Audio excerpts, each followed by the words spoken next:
Viewers, very warm welcome to another episode of V News English program Perspectives, in which we provide insightful and diverse perspectives on some of the most important and interesting issues that affect the world. Today, we are joined by a very exciting young man who has a wonderful story for Pakistanis, but also for the world. This 26-year-old young man hails from a small town of Kila Abdullah near Pak-Afghanistan border. He is the youngest of 13 siblings, son of a farmer. But recently, he got elected as the president of the Oxford Union, a very prestigious seat of learning in the Western world. So today we are going to ask Israr Khan Kakar, how did a young lad, son of a farmer from a far-flung district on Pak-Afghan border, ended up at Oxford and rose to become its elected president of the Oxford Union? Today, he has been appointed by the Prime Minister of Pakistan as Pakistan's ambassador at large for youth empowerment. So, very warm welcome, Israr Kakar. Ji, thank you so much for inviting me here today. It's an absolute privilege. So, tell us about yourself, Mr. Kakar.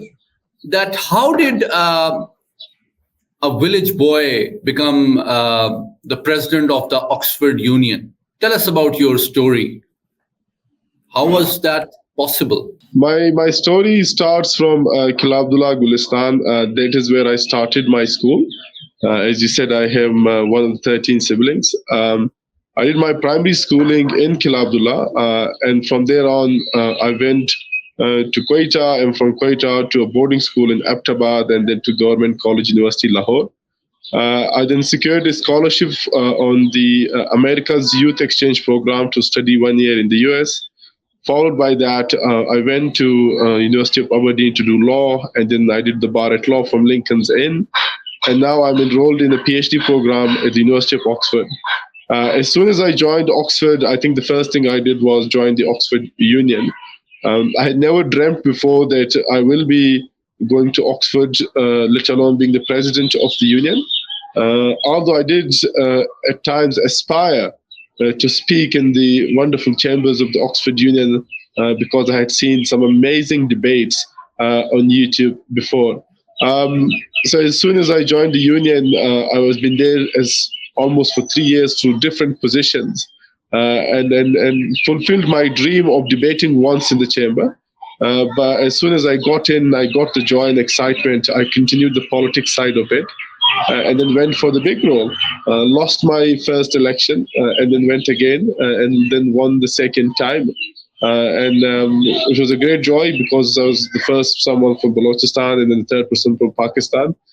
Given that Pakistan's own history had included the wonderful Shaheed Mohtarma Benazir Bhutto, who once was the president of the Oxford Union. So for me, it was an absolute privilege following her footsteps in the same echo chambers that she was a president once. Mr. Kakar, tell us about your youth. That was it your own ambition or dream to end up at Oxford and become its president of its union, or who sort of inspired you or guided you? Who was your role model in the early age? I mean, in the start, when I was in my school, especially in Kila Abdullah, I did not know what Oxford was, let alone the Oxford Union. So there was no aspiration to go to a university like Oxford. And then my role models also changed from time to time as I went through the school, different stages in my school. Early on, I always wanted to go into the army when I was in high school.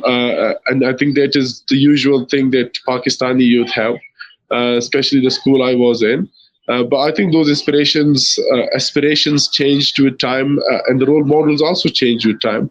There were two turning points. I think one turning point was when I went for my undergrad to do law, and the undergrad was, especially the law degree, was inspired by the what happened in the 2016 lawyers attack in Balochistan, where we lost an entire generation of legal minds.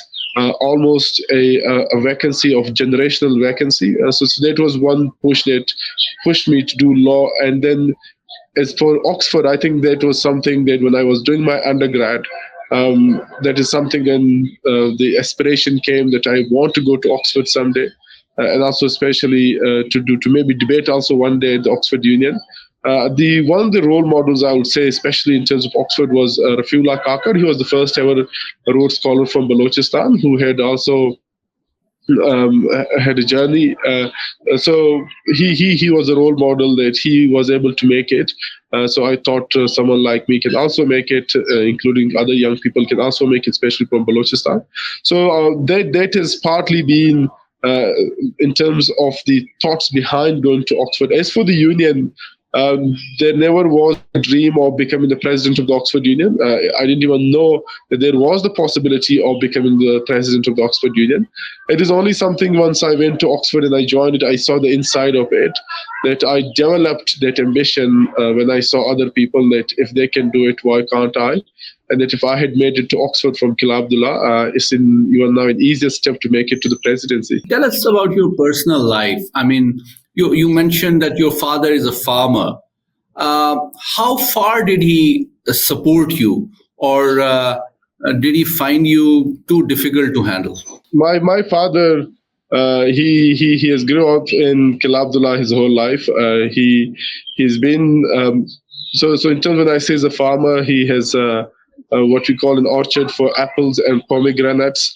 And he has been most of his life, almost all of his life, been in the village and making his earnings through agriculture. Um, but one of the key role models that pushed us for education, especially, I think my father was content with the basic minimum. That is, long as we were behaving well, mannered and disciplined, and doing work for within the for the family, he was happy. I think, but the person that pushed the vision, that had the person had the vision to push us for education was my elder brother. I think I will do injustice if I do not mention him. He was the one who wanted us to go to school, who wanted us to go and have some education, although he did not have any education himself.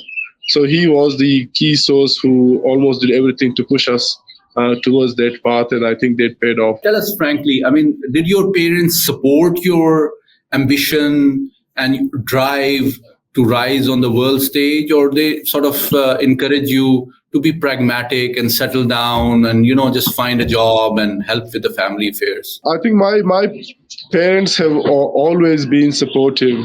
They've been supportive to the extent that they have always been praying. I mean, they do not really understand much in terms of the contents of what a PhD in law is. Why am I in Oxford to this day? If I have done already my bar education, I have done the basic. To that extent, they don't understand as to what I'm still doing there. I should be back and married and be living over here, as any parents would want their children to be with them. But I think they have been supportive of the choices, regardless of their understanding to that extent. But more importantly, my siblings, they've been quite supportive throughout the process. But I'm sure there have been times where my parents have said, of course, that why are you still, how long is education going to continue? Just come and settle, get married, so they can have someone in the house and I can be with them here. You mentioned your academic journey, starting from the small town of Kila Abdullah, then going to Abbottabad, and then to Lahore. That indicates a burning desire for excellence and intellectual growth. Where did you think you found the best mentoring and encouragement that sort of supported and facilitated your dreams and also guided you how to achieve them? Well, I'll be honest here. I mean, throughout the process in terms of my schooling, the key source of inspiration was that if to where I started from, it was the key source was that I've come. I was the first generation of. I was one of the first generations going to school. So there's always that nudge, that push that we have to study something and come and contribute back, given where the conditions of our village are, where the conditions of the people in my regions are, where our own condition was. One key mentor that I found that was, I think, really pushed me towards the boundaries uh, was one of my professors in my undergrad, Professor Tina Hunter. She was an absolute gem of a kind. She anything I went to her, she said, "Why not?" So she never discouraged me from anything. So even if I was doing my academics, but alongside I would join different societies, she would be like, "Why not? You have you do your undergrad once, you might just do all the experiences you have." But also when I tried to then pursue for my postgrad, she was again encouraging me the whole time. So she was quite supportive, and more importantly, she never had that holding back, and wanted me to see the approach that we get this life only once here, and this experience only once. So we should definitely go for things that we want. So you started your journey from the small town of Kila Abdullah, and then you went to Abbottabad and Lahore, and then to Oxford. Tell us your experience as someone who was born and grew up in Balochistan. There are a lot of misperception that people who are born and brought up in Balochistan do not get the opportunities that they expect or deserve. Is there some truth in it? Did your journey and your growth face or encounter any problems because of where you came from or where you were born? I think the thing is that, for starters, I think as a disclaimer, I think it would be unfair if I say my journey defines the experience of everyone in Balochistan. Neither would it be it fair for me to say that the things that I went through is the same thing that someone else, even my neighbor, would have gone through. However, I can speak on the experiences and the challenges I have faced. I was starting from Balochistan. The biggest hurdle usually is when you're getting education, especially, and you want to have excellent education and go to places outside the province or even abroad. Finance is one of the most important challenge that has been there. Especially someone like me who comes from middle income family, doesn't come from a rich family. So that has been the usually the gridlock. In terms of the availability of opportunities, I think from time to time there has been those, especially for me. So when I started from Gulistan, when I came to Quetta, I was lucky to be enrolled in school in Quetta. But from Quetta onwards, what was important in my case was that I had someone that wanted us to do better, that wanted us to go to schools even no matter how far they were. So that was something that helped in my case, and then that's why I went to Abbottabad. And I did saw in Abbottabad we had many people from my province who were also studying there. But what I saw, the key comparative that was across the board, that anyone who was studying in Abbottabad or Lahore or Islamabad, a majority of those people came from quite good, well-off families, which means they had those resources and access when they were studying there. In terms of the experiences of other people, I think Balochistan is a very large province. People come, and it's quite diverse as well. We have Pashtuns, Baloch, Hazaras. And depending on which part of the province you are, your experiences probably will be different than the experiences I had. It also depends on what kind of family you come from and what mindset do they have in terms when it comes to education, especially. Tell us about your experience of how did you get elected as the president of the Oxford Union? What is the process like? What were the challenges? Tell us about that. I think it's quite an exciting experience. For starters, those who don't know about Oxford Union election, is almost like any other election, except it's more cutthroat, more petty.